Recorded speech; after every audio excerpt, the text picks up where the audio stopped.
We have Rocky Racco coming into us live by satellite from Puerto Vallarta. Rocky, can you hear me? Yes, Nina. Yes, I can. Good, because we need your help. I'm a little overwhelmed by the coverage that we're seeing in the news media, which makes it sound like all of Mexico is a war zone. Very, very concerning. As you well know, the travel industry is jumping through hoops to rebook people who are concerned. We've lost Cuba. Now Mexico is in some weird no man's land. Talk to us about the reality of flying down to Puerto Vallarta and being there on the ground. Well, actually, I'm really delighted to be able to have this conversation with. I was planning to come down to Puerto Vallarta on Monday, as I shared with you, and because of the incidences that happened over the weekend, the flights were canceled. But I still was interested. I contacted a few folks down here to just get an assessment of the local situation. That was cool, that it was very safe. And so my wife and I headed down here on Wednesday. And the great news is that everything is very tranquil, very inviting, no incidences at all. Life is back. Everybody's truly enjoying the destination. That's the positive news. The unfortunate news is that there's been a huge amount of cancellations, in particular in the Puerto Vallarta, Punta Mita, Nova Vallarta area. But this has also transpired across other resort destinations across Mexico. Definitely has. You look very relaxed. You look nice and happy, as a person should be on vacation in that part of the world. Your flight down was almost empty, you told me. Talk to me about that. Yes, I actually I've never done that before, but knowing that we were going to have this conversation, I literally did a head count and a seat count, and the flight was 20% full. And I spoke to the flight attendants, and at this time they're typically 100% chock a block. So that's one setback. And then when I checked into the hotel, I asked the sales director where I'm staying, and it was at 80% occupancy. And by the time I arrived, it's Oh, down to 40%. But oh, interestingly, of the 40% of the folks that are here, most of them are actually from Mexican descent, Mexicans living within Mexico. So a lot right. of the North Americans that were planning to come down here Have have probably canceled. aborted. What is the hotel Uh, saying to you? What are the people on the ground talking to you about? yeah, that's a great question. So the one thing that we also have to be very cognizant of, that this impacted people directly in the community. They were very, very frightful of themselves uh, over the weekend. They were on a shutdown basis. What I've learned is that a lot of Mexican folks, they actually go to this market on a daily basis. They don't have proper refrigeration and storage to be able to buy food as we do in North America over a long-term basis. And because of the grocery stores were shut down, a lot of people were kind of left with minimal food availability. They were very frightened. They saw, we all on the TV, the fires, the cars burning, the buses burning, some of the businesses burning. Um, Now they're over that. They're back to feeling comfortable and normal. But the real angst that they are feeling is the loss of tourism, Yeah. which is a huge economic driver in these types of places. So that's really have them very at a very uneasy, uncomfortable sense right now. I can't even imagine. But Um, here's what else I learned. If you think about it, um, the incident over the weekend was not uh, by happen chance. It literally happened just before the State of the Union address, and it triggered around, and it was even mentioned in the State of the Union or State of the Nation Act. So sorry, and that they managed to take out one of the leaders of the cartel. And then from there, subsequently, we saw that there was some mischief in the streets. Now, here's the real reality. Um, all the mischief in the streets was literally some burning buses, some burning cars, and some businesses, as I said earlier.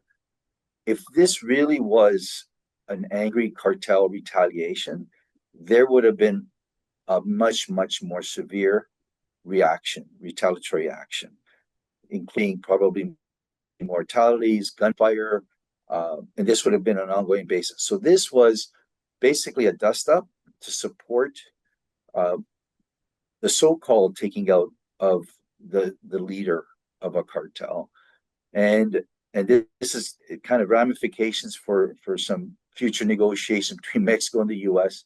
for tariffs, for for for cross-border immigration and such. So this is a much bigger Yeah. scenario that's taking hold. Fortunately, the fallout is on the local tourism. And it's holding the entire travel industry hostage in the process. Listen, on a personal level, Yes, you don't feel yes, unsafe at all physically for you, your wife. I mean, I imagine you're perfectly relaxed and not at all. comfortable. Last night we actually went off property to dinner with one of our independent contractors who's been living down here over the winter time for the last 27 years, and we had arranged to have dinner together, and we did. And the dinner place was by the ocean, seaside. It was gorgeous. Everybody was happy and jovial, um, and very peaceful. And so life is very normalized here. And like I said, the only backdrop is that there's been a lot of cancellation that's going to ultimately impact the economic livelihood of the folks down here. Actually, it's interesting. The sun is just breaking through one of the buildings here. So, Looks you know, beautiful. it's uh, one of the things that we need to do as a retail travel trade is we have to, part of our uh, trusted travel trusted advisor relationship is making sure that we share with our clients the real reality of what's happening. Of course, it's going to be challenging for some people to kind of convince them that this was a one-off incident, that it doesn't have really bad ramifications going forward. But some people, are very risk averse, and the truth of the matter is that they can choose to fly or vacation anywhere they want.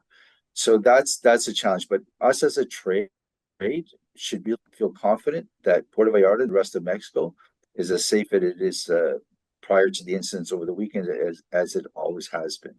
So that's one thing. The other thing that I'm suggesting to the tour operators, the airlines, the hotels, is they're in the right now they potentially could be losing the next 2-3 months of business, and they may need to put in place some incentives, some maybe added value incentives or price reduction or such, to encourage people not to cancel, or to encourage people now to come to Puerto Vallarta in the region and the rest of Mexico. So there's going to be I, some yeah, ingenuity and some I would thought imagine that there's a planning lot of. around this if they want to solve if they want to save it if they want to save their tourism. Yeah, sorry.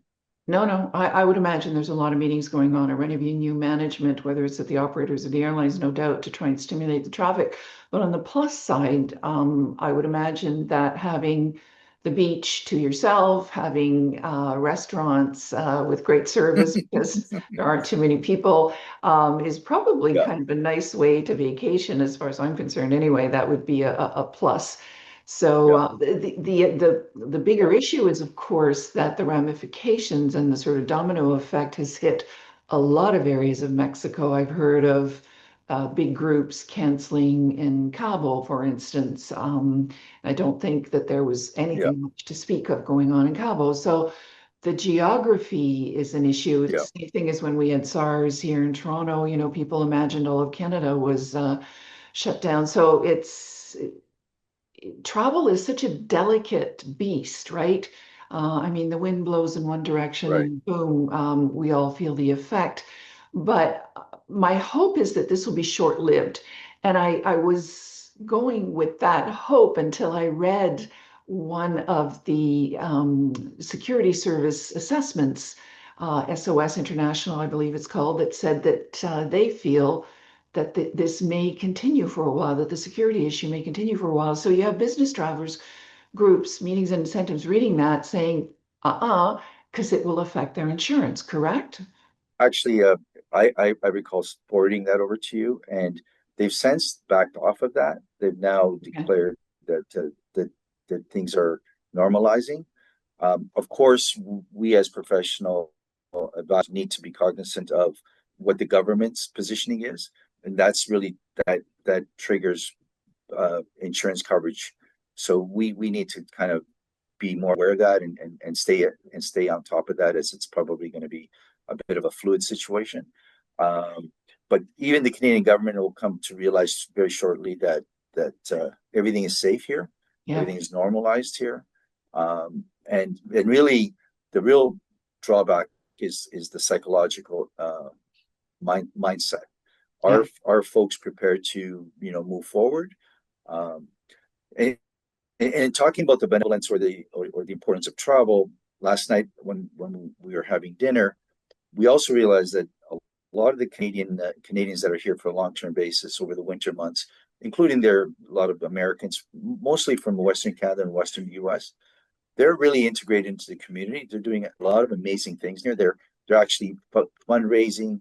They're creating these educational opportunities to teach the locals English, so giving them a better opportunity to engage in the tourism industry and other occupations. We were walking the streets and we saw this garbage bin full of recycling plastic containers, and basically that was an initiative by the Canadian folks down here. They basically taught the community to create this recycling system, and it's really cool to see. It's a simple thing, but it makes a difference. It keeps the city much more pristine and organized. So there and is creates a a sense huge of integration community, between the right? tourism people and the local people. Yeah, Pardon yeah. me? Creates a sense of community. Absolutely. The people here are very vested in each other. Yeah. And it's really great to see and great to learn about. And that's the beauty of Mexico. I find no matter where you go, you have that sense of closeness of community with the Mexican people. And my heart breaks for a lot of the smaller organizations and hotel owners, restaurant owners that are suffering right now. So the bottom line is, Rocky, let's send Canadians back to Mexico. It's it it it's safe, and do all our best to support this, as you mentioned, a wonderful destination and wonderful people, um, and make sure our clients are comfortable with their choices, and that's why they Yeah. engage with our professional advice.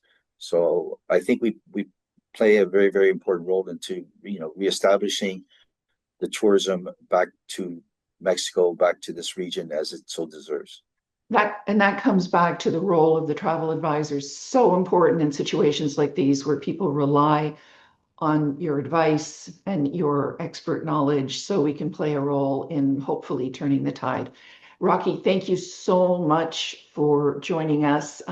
Little satellite feed issues once in a while, but nice to see you down Yeah, there. Nice to see the sun on you, that beautiful golden light, which we should all have at this moment in time. Thanks, Rocky. vitamin C is a beautiful thing. It Thank sure you, is. Nina, and good luck.